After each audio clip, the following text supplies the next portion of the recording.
Dober dan, danes je tu z menoj Robert Križanič iz organizacije Povod, direktor organizacije Povod. Povod je tudi članica platforme Sloga. Robert, pozdravljen. Zdravo, hvala za vabilo. Super, da si tukaj. Danes se bomo pogovarjala o tem, kako Povod sodeluje na trajnostnem področju malo generalno, pa seveda bi pa malo več želela slišati o sami organizaciji, če mi lahko kaj več poveš. Povod je nastal kot iniciativa skupine mladih ljudi iz ptujskega okolja. Takrat smo začeli najprej organizirati različne dogodke.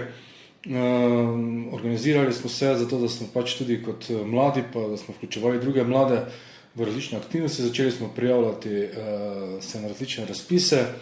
Seveda začeli smo z Erasmusom in podobno, vendar so potem pač z leti naše aktivnosti začele rasti v smeri mednarodnega sodelovanja in tako smo spontano pristali v področju mednarodnega razvojnega sodelovanja.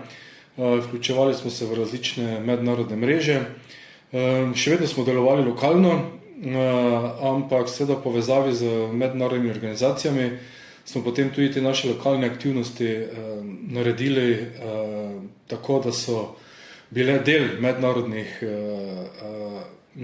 dejavnosti, pa hkrati seveda so bile te mednarodne inštitucije, mednarodne mreže prisotne pri naši aktivnosti, kar je bilo precej unikatno in redko za naše okolje, predvsem pa so to vrstni pristopi še vedno precej nenavadni za neko delo ali pa organizacije predvsem izven Ljubljane, ampak mi smo pri tem vztrajali in danes imamo organizacijsko, mislim, da smo lahko s tem zadovoljni, imamo naš headquarters pa pisarno na Ptuju, imamo pa tudi pisarno v Ljubljani, tako da kar uspešno delamo z temi našimi mednarodnimi partnerstvi in projekti.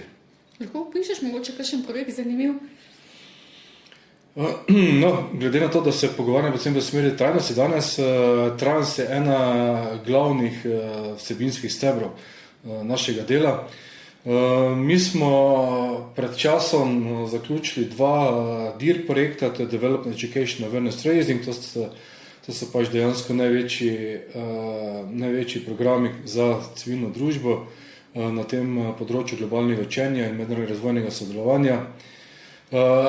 Oba sta bila fokusirana na trajnost, eden bolj generalno, kjer smo pač tudi v okviru česa smo tudi ustanovili neformalno mrežo Koalicija 2030 v Sloveniji, ki jo mi koordiniramo. Drugi projekt, Obrazi migracij, je pa bila promocija trajnosti skozi vprašanja migracij. Se pravi, smo razne izzive in situacije v zvezi z migranti, z migracijami predstavili na pozitiven način in seveda kako se migracije in migrantska vprašanja vključujejo v vsebino trajnosti pri nas in v Evropi. Lepo. Rekel si na pozitiven način, ne? Na nevladne organizacije se mi zdi, da je mogoče kar neko veliko breme na nas, da v današnjem svetu stvari predstavljamo na pozitiven način, ker je ogromno stvari nam predstavljajo, kako je vse slabo, kje so s konflikti, vojne, se pravi, da nič ni možno rešiti. Kako ti vidiš to? Ja, seveda neodvisno od fokusa. Zdaj, seveda mi smo tudi kritični, ko treba biti kritičen, ampak ko govorimo o takih človeških vsebinah, kot so migracije, medkulturni dialog, potem pa to počnemo na način, da te vsebine in te aspekte predstavimo javnosti, ljudem, tudi prijateljem in družini, ne nazadnje, na način, da bodo razumeli, da to ni nujno samo nekaj, kar je nevarnost. V zvezi z migracijami, medkulturnim dialogom je veliko frustracij v družbi med ljudmi, predvsem zato, ker ne poznajo, ker se bojijo ljudje. In potem pač, ko narediš določene kampanje, aktivnosti, dogodke, kjer vključuješ ljudi z migrantskim ozadjem, kjer narediš oziroma pripraviš konkretne raziskave, projekte, še posebej v lokalnem okolju je to pomembno, ker dlje kot greš iz centra, manj je poznavanje teh vsebin, ki se tiče globalnih vprašanj migracij, toliko bolj je pomembno delamo na tem področju. Seveda potem mi predstavljamo seveda te stvari na pozitiven način, kar se tiče migracij, medkulturnega dialoga. Seveda se zavedamo izzivov, ki so znotraj tega, ampak tudi na to moramo odgovarjati. Ampak dejstvo je pa, da se glavni narativ v medijih in v javnosti se osredotoča predvsem na negativne aspekte teh stvari. Se pravi, smo vsaj mi tukaj, ki malo zbalansiramo to, pa da pokažemo tudi pozitivne aspekte teh vsebin. Vi delujete v manjšem okolju, se pravi na Ptuju. Kako domačini sprejmejo to in pa kako, rekel si, pač mediji, predvsem negativni vpliv, vam uspe prodreti tudi v medije s kakšnim pozitivno zgodbo? Tako se rekel, mi smo bazirani na Ptuju, pa v tistem okolju in tam tudi delujemo. Res pa je realno, da večina naših pomembnejših stvari, se pravi, kar se tiče različne kampanje, dogodki, konference in podobno, organiziramo v Ljubljani ali pa drugje, ker je težko dobiti v našem okolju medije, ki bi to spremljali. Druge inštitucije so večinoma prisotne v Ljubljani, javne inštitucije, ministrstvo in tako naprej. Zato v lokalnem okolju delujemo predvsem lokalno. Se pravi, v našem lokalnem okolju se bolj ukvarjamo z trajnostnimi vprašanji na področju promocije samooskrbe, trajnostne pridelave hrane in podobno, kar seveda lahko povezujemo tudi z globalnimi aspekti in več od jih. Recimo, mi smo zelo aktivni, fokusirani na Evrosredozemlje in ravno pred kratkim smo naredili en dokument, kjer smo zbrali dobre prakse ekološkega in trajnostnega kmetijstva v sredozemski regiji, ki bi bile primerne tudi za naše okolje. Ostala vprašanja, kot se recimo bolj povezano z migranti, medkulturnim dialogom, pa bolj počnemo in bolj izvajamo te aktivnosti v Ljubljani in jih potem povezujemo bolj subtilno z lokalnim okoljem. Lokalno okolje je zelo občutljivo na kakršnekoli spremembe. Zdaj, to, ko si omenil, samooskrba, to nekako gre, ker je že v bistvu v nekem zgodovinskem zapisu, v nekem DNK-ju samega človeka in lokalnega, nekega lokalnega okolja notri, da to mora biti. Zemlja se ne prodaja, treba skrbeti zase, da si samooskrben. To je že stalno bilo. In tako da to ni nič novega, samo pač novo ime so dali, pa zdaj več promocije.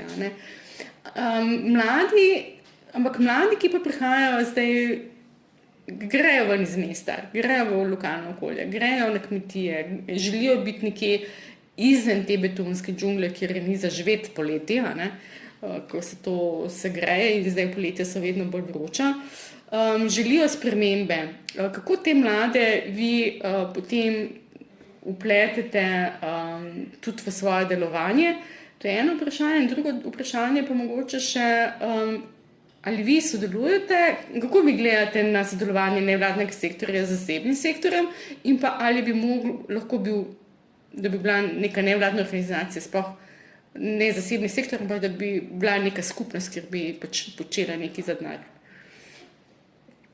Ja, zdaj mlade vključujemo in vabimo čim manj prisiljeno, ker to pač ne bo smiselno. Predvsem pa mlade dosežemo preko vrstnikov, se pravi, ko nekdo že sodeluje na kakšni naši aktivnosti, potem povabi svoje prijatelje, znance in tako naprej, ki bi jih neke vsebine ali pa neke dogodki zanimali. Je, kot si omenila, je trend, da se recimo mladi ljudje ali pa mlajši pari, družine priseljujejo v to okolje. Se pravi, Haloze, Slovenske Gorice, Goričko. Tam je možnost kupiti recimo staro hišo z nekaj zemlje relativno poceni za slovenske razmere in jih poznamo kar nekaj takih, ki so se za to odločili, ki prihajajo iz drugih krajev, Maribor, Celje, Ljubljana in potem si tam ustvarijo svoje življenje in svoj dom.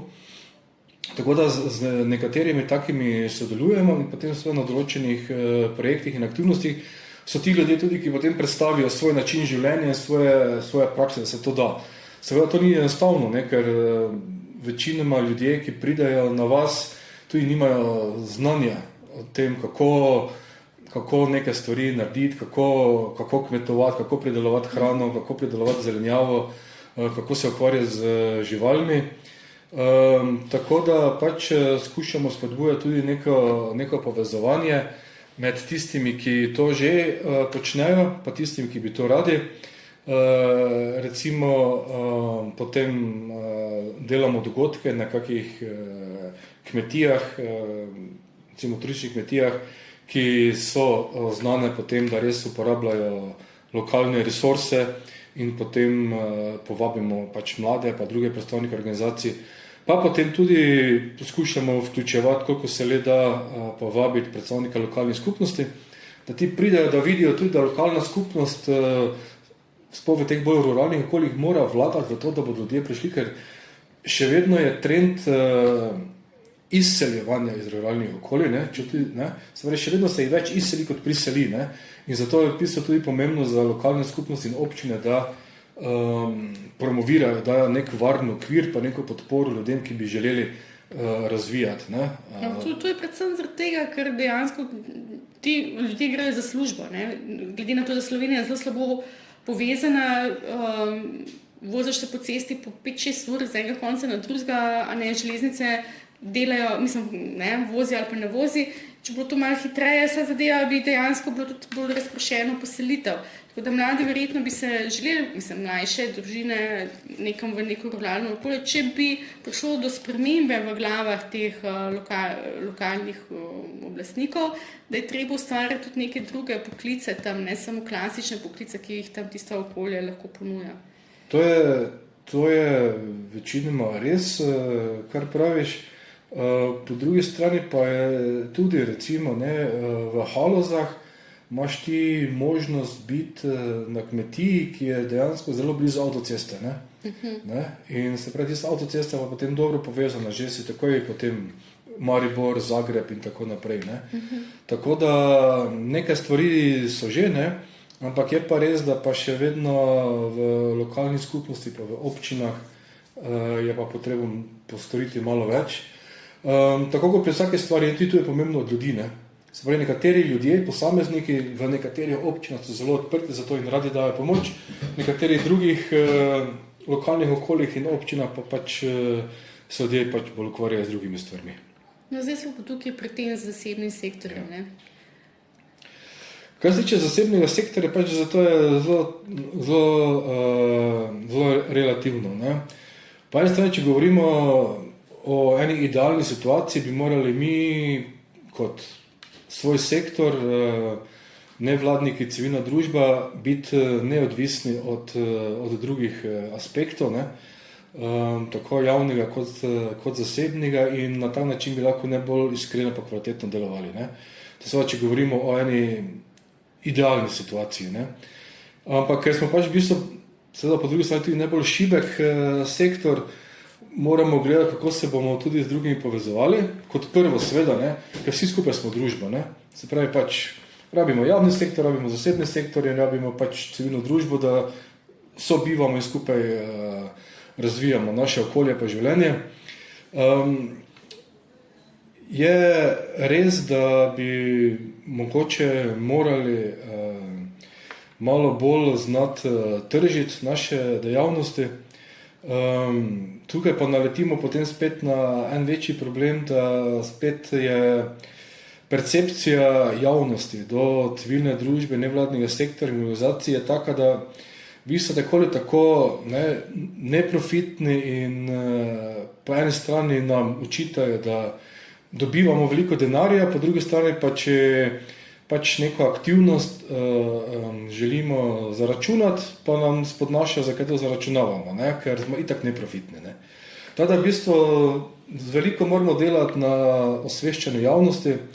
Recimo v Sloveniji je to še kar, sploh izven centrov, je še to toliko bolj, ker pač tam imaš lokalne društva gospodin, kmečke organizacije in tako naprej, kar je vse super in večinoma res delujejo brezplačno, ker pač se ukvarjajo z drugimi stvarmi.